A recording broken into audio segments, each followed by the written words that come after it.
Hello tarot lovers, എല്ലാവർക്കും rose tarot മലയാളത്തിലേക്ക് എല്ലാവർക്കും സ്വാഗതം. അപ്പോൾ ഇന്നത്തെ റീഡിംഗ് എന്ന് പറയുന്നത് നിങ്ങളും നിങ്ങളുടെ പേഴ്സൺ തമ്മിൽ ഒരു റിയൂണിയൻ ഇനി പോസിബിൾ ആണോ അല്ലയോ എന്നൊക്കെയാണ് ഇനി ഈ റീഡിങ്ങിൽ നിന്ന് നോക്കാൻ പോകുന്നത്. അപ്പോൾ നമുക്ക് റീഡിങ്ങിലേക്ക് കടക്കാം. ഈ വ്യക്തിയുടെ ഹാർട്ട് ചക്ര ആക്റ്റീവ് ആകുന്നുണ്ട്. സോ അതുകൊണ്ട് തന്നെ ഈ വ്യക്തിക്ക് നിങ്ങളുള്ള സ്നേഹം കൂടുകയാണ് ചെയ്യുന്നത്. അതായത് നിങ്ങൾ തമ്മിൽ ഒരു നോ കോണ്ടാക്ട് സിറ്റുവേഷനിലാണ് ഉണ്ടായിരുന്നതെങ്കിൽ തീർച്ചയായിട്ടും അത് മാറി പുതിയൊരു റീയൂണിയൻ, അതായത് പുതിയൊരു ജീവിതത്തിലേക്ക് നിങ്ങൾ കടക്കാൻ പോകുന്നു. പുതിയൊരു പ്രണയം നിങ്ങൾക്ക് കിട്ടാൻ പോകുന്നതായിട്ടാണ് ഇവിടെ കാണുന്നത്. അപ്പോൾ ഈ വ്യക്തി പഴയതുപോലെയല്ല, കൂടുതലുമായിട്ടും സ്നേഹിക്കാനും അതേപോലെ തന്നെ നിങ്ങളെ കെയർ ചെയ്യാനുമായിട്ട് ഈ വ്യക്തി തിരികെ വരികയാണ്. ഓക്കെ, അത് നിങ്ങൾക്കിടയിലുള്ള ആ ഒരു ടൈമിങ്, അതായത് നിങ്ങൾ കണ്ടുമുട്ടിയ ആ ഒരു ടൈമിങ് അത്ര നല്ലതല്ലായിരുന്നു. ആ ഒരു ടൈം നല്ലതല്ലാതിരുന്നത് കൊണ്ടാണ് നിങ്ങളുടെ റിലേഷൻഷിപ്പ് ഒട്ടും നന്നായിട്ട് പോകാഞ്ഞതും അതേപോലെ തന്നെ കുറേ കാര്യങ്ങൾ, അതായത് വളരെ തടസ്സപ്പെടുത്തുന്ന കുറേ കാര്യങ്ങൾ, തേർഡ് പാർട്ടി, അതേപോലെ തന്നെ എതിർപ്പുകൾ, വീട്ടുകാരിൽ നിന്നും എതിർപ്പുകൾ, അങ്ങനെയൊക്കെ വന്നത്. ഈ വ്യക്തിക്ക് ഉള്ളിൽ നിങ്ങളോട് സ്നേഹമുണ്ടെങ്കിൽ പോലും ഇത് നടക്കില്ല എന്നുള്ളതാണ് ഈ പേഴ്സൺ ഇത്രയും കാലമായിട്ടും തിരിച്ചറിഞ്ഞുകൊണ്ടിരുന്നത്. അതായത് ഈ വ്യക്തി മനസ്സിലാക്കിയിരുന്നതും അങ്ങനെ തന്നെയാണ്. അതായത് രണ്ടുപേർക്കും മുന്നോട്ട് ഇനി പോകാൻ സാധിക്കില്ല. അതുകൊണ്ട് തന്നെയാണ് ഈ വ്യക്തി ഈ ഒരു റിലേഷൻഷിപ്പിൽ നിന്നും പിന്മാറാനായിട്ട് ശ്രമിച്ചുകൊണ്ടിരുന്നത്. പക്ഷേ ആ ഒരു പ്രശ്നങ്ങളെല്ലാം മാറി നിങ്ങൾ തമ്മിൽ വീണ്ടും ഒന്നിക്കുന്നതായിട്ടാണ് ഇവിടെ കാണുന്നത്. അതായത് പുതിയൊരു ജീവിതം തുടങ്ങാനായിട്ട് ഈ വ്യക്തി ആഗ്രഹിക്കുന്നു. ഫ്യൂച്ചറിൽ കുട്ടികളുമായും തൻ്റെ ഭാര്യയായിട്ട് അല്ലെങ്കിൽ ഭർത്താവായിട്ട് അങ്ങനെ ജീവിക്കാനായിട്ട് ഇവർ താല്പര്യപ്പെടുന്നതായിട്ടാണ് ഇവിടെ കാണുന്നത്. അപ്പോൾ നിങ്ങളെ വിട്ടുപോകാനായിട്ട് യാതൊരുവിധ ഇതും ഈ വ്യക്തിക്ക് ഉണ്ടായിരുന്നില്ല. അങ്ങനെ വിട്ടുപോകണം ഒന്നും ഈ വ്യക്തി ആഗ്രഹിച്ചിട്ടില്ല.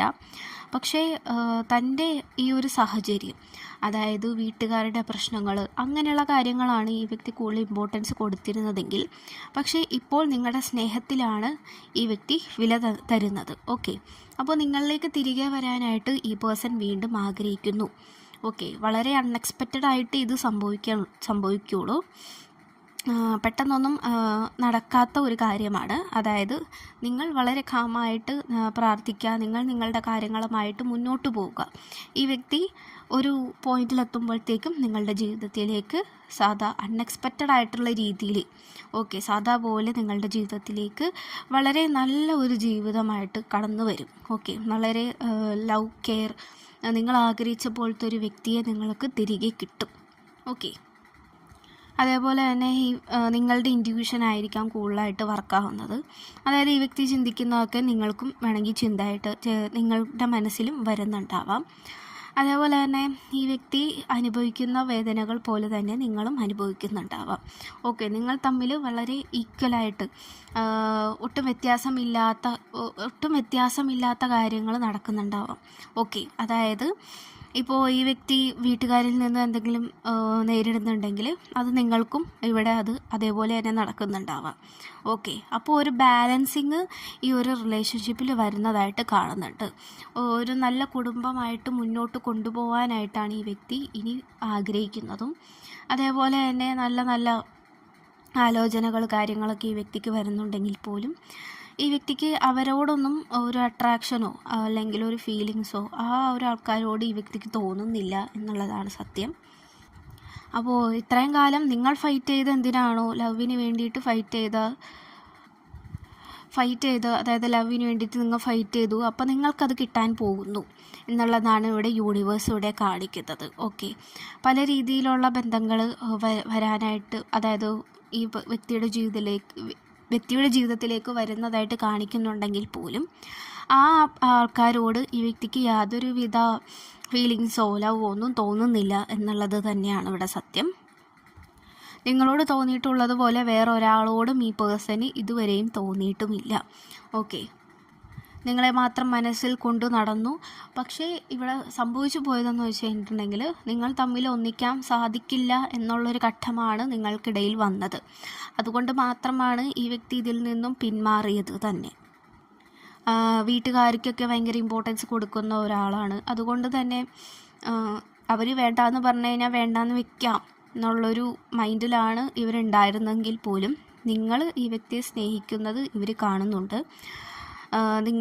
അവർക്ക് വേണ്ടി നിങ്ങൾ എത്രത്തോളം സ്ട്രഗിൾ ചെയ്തിട്ടുണ്ടെന്നും ഈ വ്യക്തി ഇപ്പോൾ മനസ്സിലാക്കുന്നു.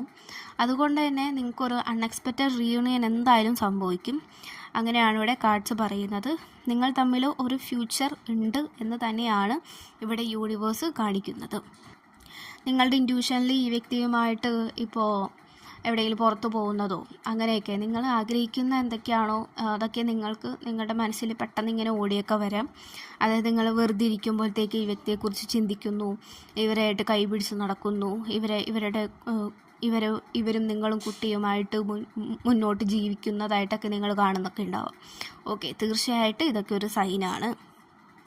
പിന്നെ അതേപോലെ തന്നെ ഈ വ്യക്തിക്ക് ഇഷ്ടപ്പെട്ട കാര്യങ്ങൾ നിങ്ങൾ കാണുന്നു. ഓക്കെ, അപ്പോൾ ഇവരും ആഗ്രഹിക്കുന്നുണ്ട് ഇതെങ്ങനെയെങ്കിലും റീസ്റ്റാർട്ട് ചെയ്യാനായിട്ട്. അതേപോലെ തന്നെ ഈ പേഴ്സൻ്റെ ഹേർട്ട് ചക്ര ഇവിടെ ആക്റ്റീവ് ആവുന്നുണ്ട്. കാരണം ഇവർക്ക് ഹൃദയത്തിൽ വളരെയധികം വിഷമങ്ങളും കാര്യങ്ങളൊക്കെ ഉണ്ടായിട്ടുണ്ട്. അതായത് നിങ്ങളെ കിട്ടില്ല എന്നുള്ളൊരു സിറ്റുവേഷനിലൂടെയൊക്കെ ഈ വ്യക്തി കടന്നു പോയിട്ടുണ്ടെങ്കിൽ പോലും ഇപ്പോൾ ഈ വ്യക്തിക്ക് വേണ്ടത് എന്താണെന്ന് ഇവർ തിരിച്ചറിയുന്നുണ്ട്. അതായത് ഈ വ്യക്തിക്ക് നിങ്ങളുമായിട്ട് സ്നേഹിക്കണം, നിങ്ങളെ കൂടെ കൂട്ടണം ജീവിതകാലം മുഴുവനും, ആ ഒരു രീതിയിലേക്ക് ഈ വ്യക്തിയുടെ മനസ്സ് മാറുന്നുണ്ട്. ഓക്കെ, നിങ്ങളുടെ ഈ ഒരു റിലേഷൻഷിപ്പിൽ ഒരു ബാലൻസിങ് വരുന്നുണ്ട്. എല്ലാവിധ പ്രശ്നങ്ങളും നീങ്ങി നല്ലൊരു റിലേഷൻഷിപ്പായിട്ട്, അതായത് മുന്നോട്ട് കൊണ്ടുപോകാനായിട്ട് ഈ വ്യക്തി ആഗ്രഹിക്കുന്നു, നിങ്ങളും ആഗ്രഹിക്കുന്നു. ഓക്കെ, അപ്പോൾ എത്രയും പെട്ടെന്ന് ഒരു റീയൂണിയൻ നിങ്ങൾക്കിടയിൽ സംഭവിക്കും. ഓക്കെ, അപ്പോൾ അത് വളരെ അൺഎക്സ്പെക്റ്റഡ് ആയിട്ടായിരിക്കാം. നിങ്ങൾ ചെയ്യേണ്ടത് നിങ്ങളുടെ കാര്യമായിട്ടൊക്കെ മുന്നോട്ട് പോവുക, നിങ്ങൾ പ്രാർത്ഥിക്കുക, യൂണിവേഴ്സിനോട് പ്രാർത്ഥിക്കുക, അഫർമേഷൻസൊക്കെ സ്വീകരിക്കുക, നിങ്ങളുടെ കാര്യങ്ങളൊക്കെ ആയിട്ട് നിങ്ങൾ സാധാ പോലെ മുന്നോട്ട് പോവുക. ഇത് കറക്റ്റ് ടൈമിൽ ഈ പേഴ്സൺ നിങ്ങളിലേക്ക് തന്നെ തിരികെ വരുന്നതായിട്ടാണ് ഇവിടെ കാണുന്നത്. പിന്നെ അതേപോലെ തന്നെ ഈ വ്യക്തിയെ നിങ്ങൾ സ്വപ്നങ്ങളിൽ അൺഎക്സ്പെക്റ്റഡ് ആയിട്ടൊക്കെ കാണുക, നിങ്ങളൊട്ടും വിചാരിക്കാത്ത രീതിയിൽ ഈ വ്യക്തിയെ നിങ്ങളുടെ സ്വപ്നങ്ങളിലൊക്കെ കാണുക. ഓക്കെ, അപ്പോൾ ഇവിടെ ഒരു ബാലൻസിങ് നിങ്ങളുടെ റിലേഷൻഷിപ്പിൽ വരുന്നുണ്ട്. അതേപോലെ തന്നെ വീട്ടുകാരിൽ നിന്നും എതിർപ്പുണ്ടായെങ്കിൽ പോലും അതെല്ലാം നിങ്ങൾ രണ്ടുപേരും കൂടി തന്നെ അത് സംസാരിച്ച് സോൾവ് ചെയ്യുന്നതും നിങ്ങളുടെ മുന്നോട്ടുള്ള കാര്യങ്ങൾ നോക്കുന്നതും ഒക്കെയാണ് ഇവിടെ കാർഡ്സ് ഇവിടെ കാണിക്കുന്നത്. ഓക്കെ, അപ്പോൾ തീർച്ചയായിട്ടും ഒരു ഫാമിലി ബിൽഡ് ചെയ്യാൻ സാധിക്കും എന്ന് തന്നെയാണ് ഇവിടെ കാർഡ്സ് കാണിക്കുന്നത്. ഓക്കെ, അപ്പോൾ ഇത്രയുള്ള റീഡിങ്. Thank you. പോസിറ്റീവായിട്ട് ചിന്തിക്കുക, പോസിറ്റീവായിട്ടുള്ള കാര്യങ്ങൾ മാത്രം ചെയ്യുക. ഓക്കെ.